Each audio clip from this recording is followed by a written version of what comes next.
Heidi Heckelbeck has a secret. Chapter 1, Grouchy. Heidi Heckelbeck woke up in the kingdom of gloom. Grouchy Land, Grumpsville, USA.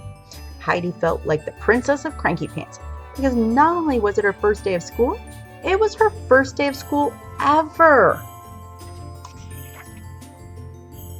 Heidi had never been to school before. She had always had school at home with her 5-year-old brother, Henry. Mom had been their teacher.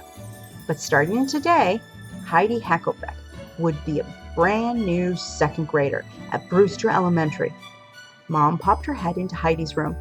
"Time to get up," she sang. Growled Heidi. "Join me, Miss Kyria, and Heidi Heckelbeck while we play some games, build some awesome crafts, and have a ton of fun enhancing the reading experience."